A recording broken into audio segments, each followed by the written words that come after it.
Welcome to episode 6, Reading with Rushbrook. Today we're going to read Lost and Found by Oliver Jeffers. Once there was a boy, and one day he found a penguin at his door. The boy didn't know where it had come from, but it began to follow him everywhere. The penguin looked sad, and the boy thought it must be lost. So the boy decided to help the penguin find its way home. He checked in the Lost and Found office, but no one was missing a penguin. He asked some birds if they knew where the penguin came from, but they ignored him. Some birds are like that. The boy asked his duck, but the duck floated away. He didn't know. That night, the boy couldn't sleep for disappointment. He wanted to help the penguin, but he didn't know how. The next morning, he discovered that penguins come from the South Pole. But how could he get there? He ran down to the harbour and asked a big ship to take them to the South Pole.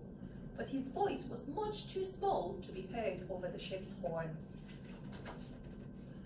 So together, he and the penguin would row to the South Pole. The boy took his rowboat out of the cupboard and they tested it for the size and strength. They packed everything they would need, and together they pushed the rowboat out to sea. They rowed south for many days and nights with the boy telling stories all the way. The penguin listened to everything that the boy said. They floated through good weather and bad, when the waves were as big as mountains, until they came to the South Pole. The boy was delighted, but the penguin said nothing.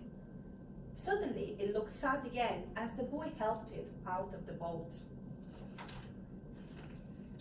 The boy said goodbye and floated away, but as he looked back, the penguin looked sadder than ever.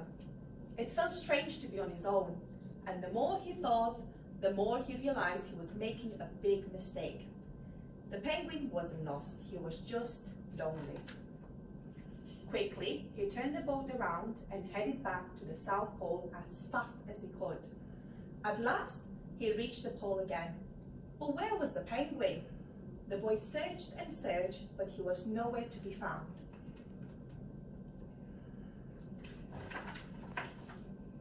Sadly, the boy set off for home.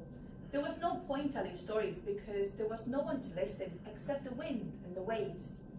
But then the boy saw something in the water ahead of him. Closer and closer he got until he could see the penguin. And so the boy and his friend went home together, talking of wonderful things all the way. The end. Stay safe.